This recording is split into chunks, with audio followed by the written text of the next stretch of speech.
So, Raleigh Wayfarer, next job. We're going to have a look at the brakes today, just to get them working. Not going to do any restoration on them. Going to look at replacing these with some slightly better period ones. And just put a spanner down and haven't got a clue where I've put it, so bear with me.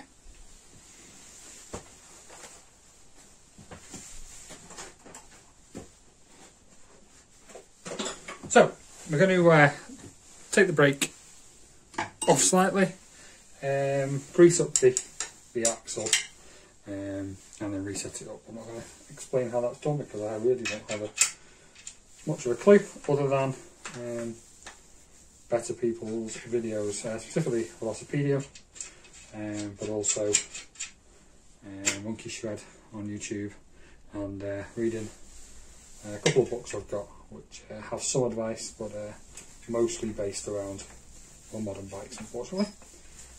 So first job is to remove the bike nut. So essentially this project is starting as a lockdown 3.0 project here in the UK.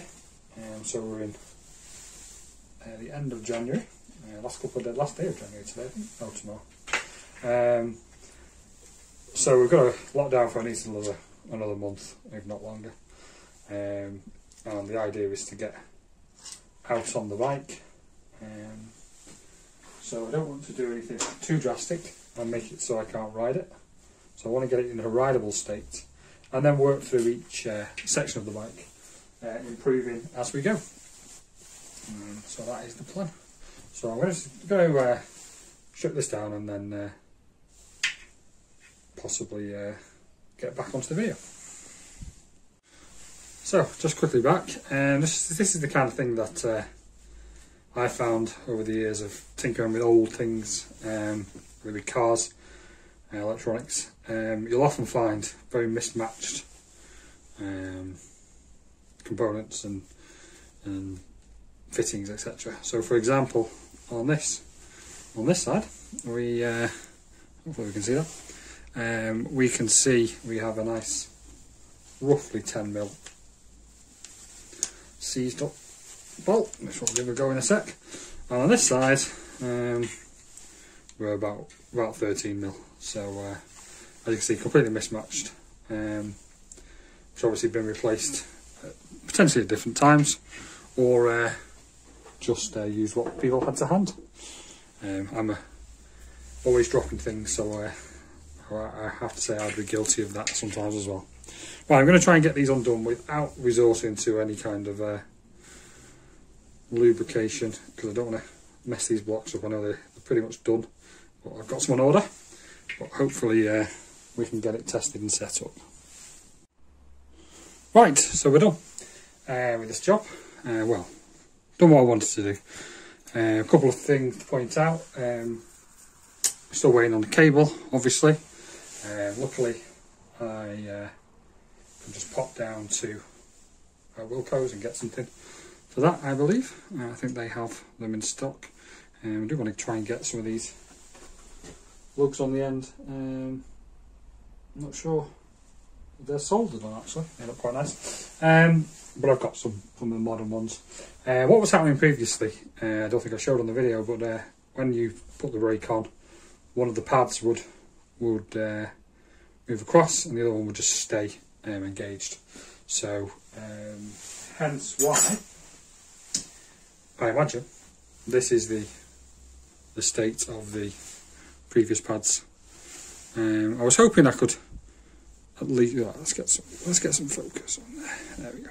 I was hoping I could get the two just at least testing, so I can spin it on the stand, but there's no point with that difference. But I now have both sides are moving and closing equally. I followed the guide to set up the kind of layout from the newbie guide on Velocipedia, so I'll put a link into that, and I will follow the rest of it once I receive the pads and cable. Hoping to reuse the outer, because all the outers are the original and match each other, so that'll be quite nice. Even this kind of tubing is original. It's a bit grubby, but I'm not sure I'm not going to do much about that. But I believe that's original as well. So hopefully can do that. Now, at the other end of the bike, a couple of jobs here that I'm not going to start today, but I'm just going to start looking at, just explaining what the plan is. So as you can see, the saddle itself is I think they call this a mattress saddle. Not quite sure why. They don't feel like a mattress. They've got springs in them though. Maybe that's why. But there's a plastic layer underneath a vinyl, horrible vinyl, which is riveted on. Obviously a cheaper version of the nicer saddles. The frame itself underneath is in very good condition. You know, it needs a bit of a clean, but it's very good condition. But this on the top here is gone. There's springs underneath here, so you can still sit on it, but it's very uncomfy. So the plan is to look at how I can reform this plastic with some kind of polypropylene or something like that, I think it's called. Maybe multiple layers to build the thickness back up. But I think that's flexible enough to form the shape with a couple of interim cuts. Glue it together and make the shape, and then use some kind of vinyl or leather or maybe even cotton, waxed cotton. Well, that might cause problems, but yeah, something like that. And then re-rivet these, drill these out. In the interim, I've ordered a Chinese copy of this, which looks like it's going to be pretty cheap, but it'll give me something to sit on whilst this is in progress. As I said before, I want to be able to use this bike as I'm going forward, so the least downtime possible, the better. Just for going around the park and having a bit of fun. I do have other bikes for longer journeys, commuting, taking my family out. But sometimes you just want to enjoy yourself, and I don't think you can.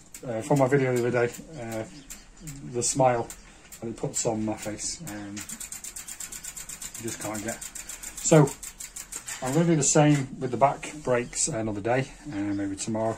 Probably won't do a video of that. But one of the other things I was going to do with this saddle, which was an interesting one. Now, obviously everybody has these nice Cowardice bags, vintage or modern. I really like Cowardice. I have some of the more modern Cowardice stuff on my road bike, and love it.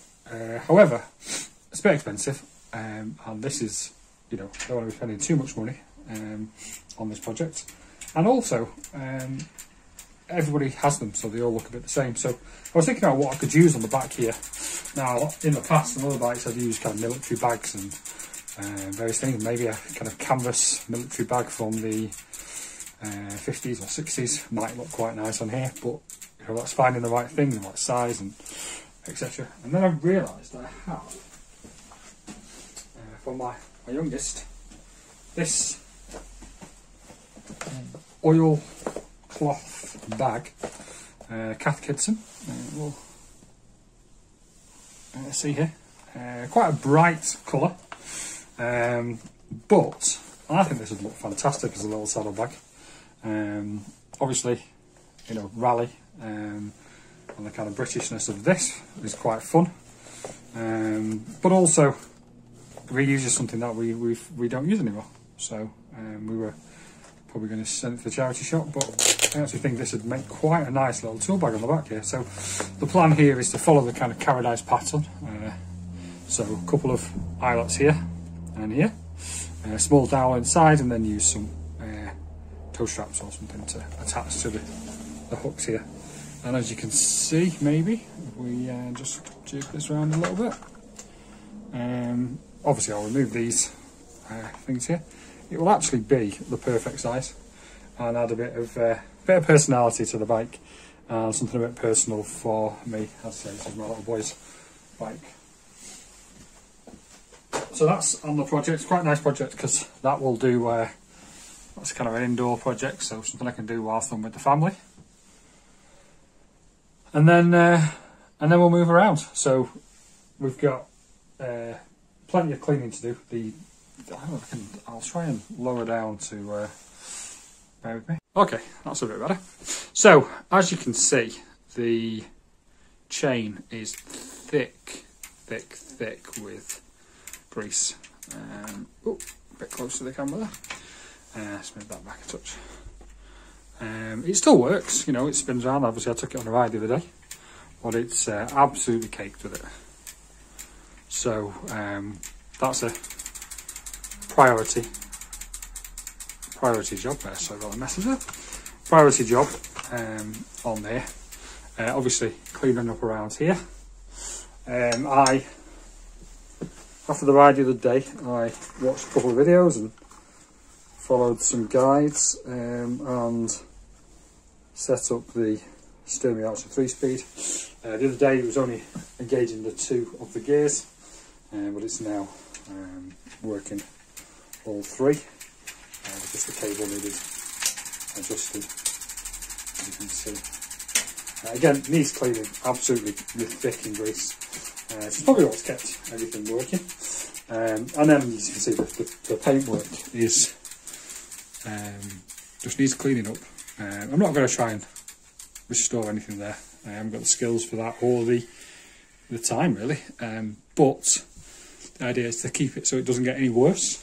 And then as time goes on, as more projects come in and priorities change, I should be able to work on that and maybe improve the paintwork in the long run. But it's, you know, for a bike of its age, you know, 46 years old, I'm not too worried about the condition.